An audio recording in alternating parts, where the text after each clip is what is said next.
Jusqu'à 9 heures, Good Morning Business. À 8h20, nous sommes avec le PDG de Schneider Electric, Jean-Pascal Tricoire, en direct de Hong Kong, où vous vivez depuis 10 ans. Jean-Pascal Tricoire, merci d'être avec nous à une heure à peine après les résultats de votre groupe pour 2020. Alors juste, bon, c'est un petit tassement quand même, on s'en doutait un petit peu, aussi bien en matière de chiffre d'affaires, 25 milliards contre 27 l'an dernier, et de résultats 2,13 contre 2,41. Enfin, tout ça est quand même assez solide, avec un cash flow libre qui progresse, et puis des perspectives 2021 bien meilleures. Oui, bonjour Christophe et merci de m'accueillir sur votre plateau. Effectivement, ce qui est frappant dans nos résultats, c'est le très fort retour qu'on a eu au deuxième semestre. On fait de la croissance, notre marge opérationnelle augmente, ce qui fait que lorsqu'on regarde l'ensemble de l'année, on a une marge opérationnelle qui augmente et surtout la signature de cette année, c'est la génération de cash flow, de flux de trésorerie qui est record, effectivement. Alors on va parler un très bon rebond sur l'année de... je vois qu'en 2021, vous avez une perspective de croissance comprise entre 5 et 8% de croissance organique. Ça veut dire que vous pariez sur un rebond vraiment de l'économie mondiale cette année ? Alors, plusieurs choses. D'abord, bien entendu, personne n'aime la situation dans laquelle le monde vit aujourd'hui, mais le premier constat, c'est que tous les pays et les endroits où nous vivons et nous faisons du business ont appris à vivre avec le virus. Donc, on voit que finalement, les économies sont en train de repartir et sont reparties. La deuxième chose, c'est que les pays dans lesquels nous opérons ont aussi voté un ensemble, ou mis en place un ensemble de packages de relance qui vont très souvent vers le développement d'une économie, d'une infrastructure plus verte et plus digitale, qui sont les premiers champs d'application des technologies de Schneider. Et puis, troisième point, on a vu très clairement le monde pivoter en 2020 autour des thèmes de la digitalisation qui a été renforcée par le Covid, parce qu'il a tous fallu qu'on apprenne à travailler en distanciel, en utilisant des outils digitaux. Et ça, c'est très vrai dans l'industrie et chez tous nos clients qui utilisent des outils de Schneider pour opérer leur système à distance. On a vu une prise de conscience accrue dans le domaine du développement durable et Schneider est le partenaire de ses clients dans les technologies qui leur permettent d'avoir un développement plus durable. Donc ça aussi, c'est un facteur de développement important. Et puis enfin, ce qu'on a vu, c'est que l'électricité et l'électrification s'affirment comme l'énergie du futur. Alors bien entendu, dans l'automobile, mais surtout dans les bâtiments. Et tout ça est aussi porteur de fort développement pour Schneider. Donc on fait effectivement la prévision cette année d'un fort rebond du chiffre d'affaires avec une croissance de 5 à 8% au niveau mondial en organique. Jean-Pascal Tricoire, vous vivez vraiment au centre de gravité du monde aujourd'hui. Vous vivez à Hong Kong et quand on voit effectivement l'accélération des mutations et du déplacement du centre de gravité de la planète vers l'Asie, vers la Chine et vers Hong Kong où vous êtes, vous ne devez pas regretter votre choix aujourd'hui pour piloter votre groupe mondial. Écoutez, je crois d'abord qu'il n'y a pas un centre de gravité au monde. Ce qui est en train de se passer plutôt, c'est que le monde est multipolaire. C'est-à-dire que apparemment, on vivait dans un monde déséquilibré dans lequel seules 2 parties du monde étaient vraiment développées. Dans les 20 à 30 dernières années, on a vu d'autres parties du monde se développer. Et notre business est multi-centre de gravité ou multipolaire. Ce que je vois néanmoins dans le secteur qui nous concerne, c'est que la digitalisation est au sommet de l'agenda de tous nos clients, qu'ils soient indiens, qu'ils soient européens, qu'ils soient américains, qu'ils soient chinois. Et que tous ont compris que le meilleur outil pour aller vers du développement durable, c'est d'utiliser la digitalisation qui permet d'être plus efficace, d'organiser des circuits plus circulaires dans l'économie. Et donc, c'est ça que nous voyons aujourd'hui. Mais si l'on regarde en 2020, qui a été une année réellement importante d'accélération stratégique pour Schneider, on s'est particulièrement renforcé en Inde en faisant l'acquisition d'une société locale qui s'appelle Larsen & Toubro Électrique et Automation, et qui nous permet de faire de l'Inde un pôle autoporteur en R&D, en fabrication, avec son réseau de fournisseurs, et qui fait de l'Inde finalement notre 3e pays au niveau mondial.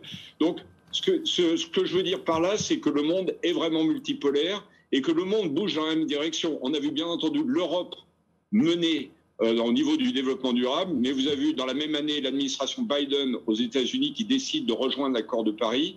Et puis la Chine, on n'en a pas suffisamment parlé, qui décide d'être neutre en carbone en 2060.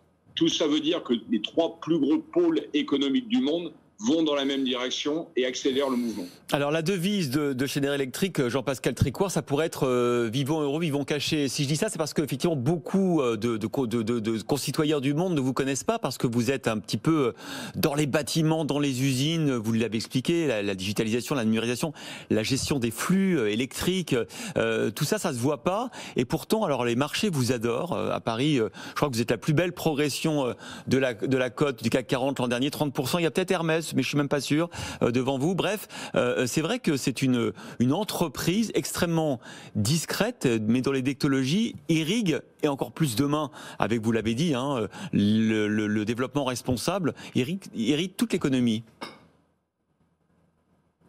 Alors, je vous confirme qu'on était juste derrière Hermès. Notre travail, c'est de fournir les technologies, d'être le partenaire digital de nos clients dans leur voyage vers plus d'efficacité et plus de sustainability, comme on dit en anglais, donc plus de développement durable. Ouais.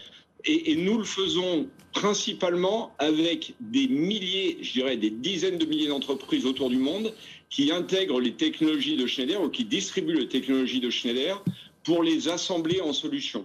Donc notre travail, c'est de bâtir sur 2 transitions majeures qui sont en train de se produire aujourd'hui: l'électrification, la transition énergétique, et la digitalisation. Et les 2 vont ensemble, on le sait, hein, au travers des sujets des réseaux intelligents, des smart grids, des bâtiments intelligents, de la domotique, de l'industrie 4.0.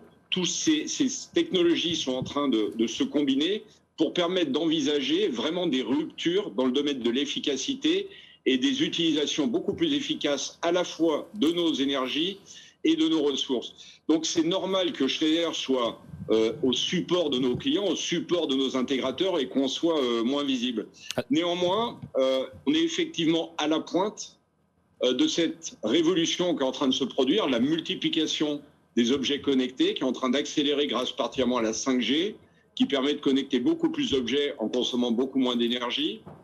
Le big data, c'est-à-dire la capacité à rassembler ces données qui sont collectées de face à des coûts marginaux, et puis l'intelligence artificielle et le software qui permettent de donner du sens à ces données. Et de ce point de vue-là, 2020 est une année absolument clé pour Schneider, parce qu'on a initié ou finalisé de multiples acquisitions dans le domaine de software qui font qu'aujourd'hui nous sommes l'une des plus grandes sociétés de software au monde pour digitaliser les usines et les bâtiments au niveau mondial. Et nous avons fait l'acquisition de 2 sociétés allemandes, ProLight et RIB, de 2 sociétés. Nous avons commencé l'acquisition de 2 sociétés californiennes, OSI Soft et ETAP, et nous avons conclu un partenariat stratégique avec une société hollandaise qui s'appelle Planon. Donc une très grosse progression.